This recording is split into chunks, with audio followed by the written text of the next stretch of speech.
ନମସ୍କାର, ଜୟ ଜଗନ୍ନାଥ ଆପଣ ସମସ୍ତଙ୍କୁ। ଆଉ ଆଜିର ବ୍ଲଗ୍ ହେଉଛି ଦଧି ମାଛ ଗାଡ଼ିଆ।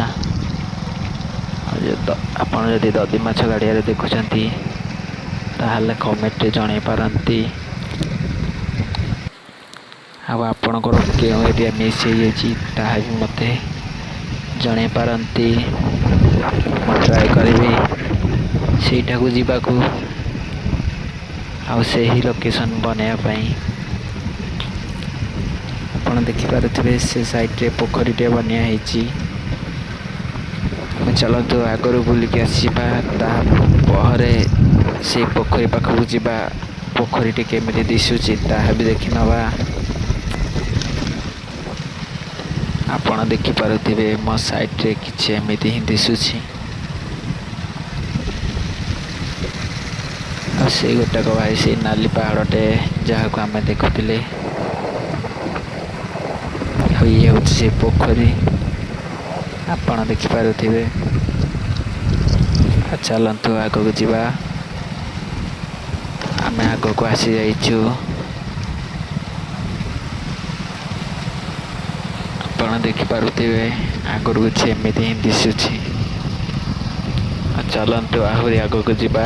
ଆହୁରି ଆଗକୁ କ'ଣ ଅଛି ତାହା ବି ଦେଖି ନେବା। ଆପଣମାନେ ଦେଖିପାରୁଥିବେ ମୁଁ ତାଙ୍କ ଗାଁ ମିସ୍ କରିକି ଆଇଛି। ପଛରେ ତାଙ୍କ ଗାଁଟି ଅଛି। ଆଉ ମୁଁ ବହୁତ ଆଗକୁ ଆସିଯାଇଛି। ଆପଣ କହିପାରିବେ। ଚାଲନ୍ତୁ ଆଗକୁ ଯିବା। ଆଗରୁ କ'ଣ ଦିଶୁଛି ତାହା ବି ଦେଖି ନେବା। ଦେଖିପାରୁଥିବେ ଆପଣ ସାଇଟରେ କିଛି ଏମିତି ହିଁ ଦିଶୁଛି।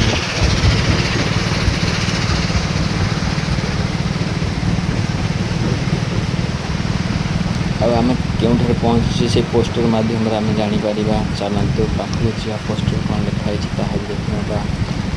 ଇଏ ହେଉଛି ଟାଙ୍ଗେଣୀ। ପୋଷ୍ଟର ଲେଖା ହେଇଛି ଟାଙ୍ଗେଣୀ। ଚାଲନ୍ତୁ ଟାଙ୍ଗେଣୀ ଏରିଆ ବି ବୁଲି ନେବା। ଟାଙ୍ଗେଣୀ ଏରିଆ କେମିତି ଦିଶୁଛି ତାହା ବି ଦେଖି ନେବା। ଏପଟ ସାଇଟ୍ ମୋ ଡାହାଣ ସାଇଟ୍ରେ ଦେଖିପାରୁଥିବେ କେମିତି ଦିଶୁଛି।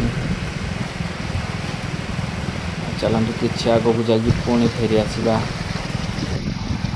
ଦେଖିପାରୁଥିବେ ଆପଣମାନେ ମୋ ସାଇଟ୍ରେ କିଛି ଏମିତି ହିଁ ଦିଶୁଛି। ଚାଲନ୍ତୁ ଆଗରୁ କେମିତି ଦିଶୁଛି ତାହା ବି ଦେଖି ନେବା। ଆପଣମାନେ ଦେଖିପାରୁଥିବେ ଏରିଆଟି କିଛି ଏମିତି ହିଁ ଦିଶୁଛି। ଇଏ ହେଉଛି ଟାଙ୍ଗେଣୀ ଆପଣମାନେ ଦେଖିପାରୁଥିବେ। ଟାଙ୍ଗେଣୀ ବୁଲା ସରିଲା। ଏବେ ଚାଲନ୍ତୁ ସେ ପୋଖରୀ ନିକଟକୁ ଯିବା।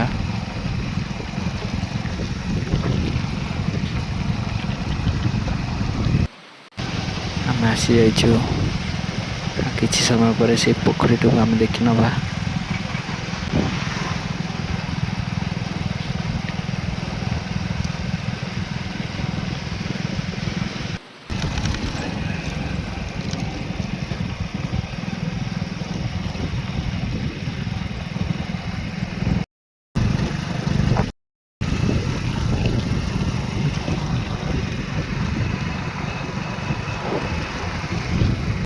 ଆପଣମାନେ ଦେଖିପାରୁଥିବେ ଏଇ ଗୋଟାକ ହେଉଛି ତାଙ୍କ ଗାଁ।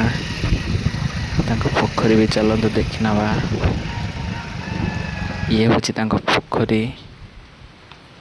ଦେଖିପାରୁଥିବେ ଆପଣମାନେ ପୋଖରୀରୁ ପାଣି ଶୁଖିଯାଇଛି। ଆଉ ପାଣି ଯେତିକି ଅଛି ସେଇ ଜାଗା କେମିତି ଦିଶୁଛି ଆଉ ଶୁଖିଲା ବି କେମିତି ଦିଶୁଛି। ସେପଟ ସାଇଡ୍ ତାଙ୍କ ରାସ୍ତା, ପୋଖରୀକି ଆସିବା ରାସ୍ତା। ଇଏ ହେଉଛି କେନାଲ। ଏପାଖ ସାଇଟ୍ ବି ଗୋଟେ କେନାଲ ଅଛି। ଇଏ ହେଉଛି ପୋଖରୀ ବନ୍ଧ। ଆପଣ ଦେଖିପାରୁଥିବେ ପୋଖରୀ ପଛ ସାଇଟ୍ କେମିତି ଦିଶୁଛି ଆଉ ପୋଖରୀ ଆଗ ସାଇଟ୍ କେମିତି ଦିଶୁଛି।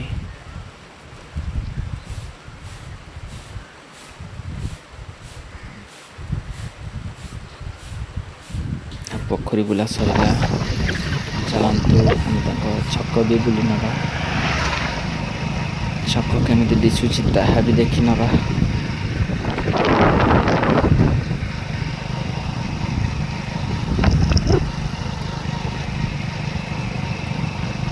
ପହଞ୍ଚି ଯାଇଛୁ ତାଙ୍କ ଛକ ପାଖରେ।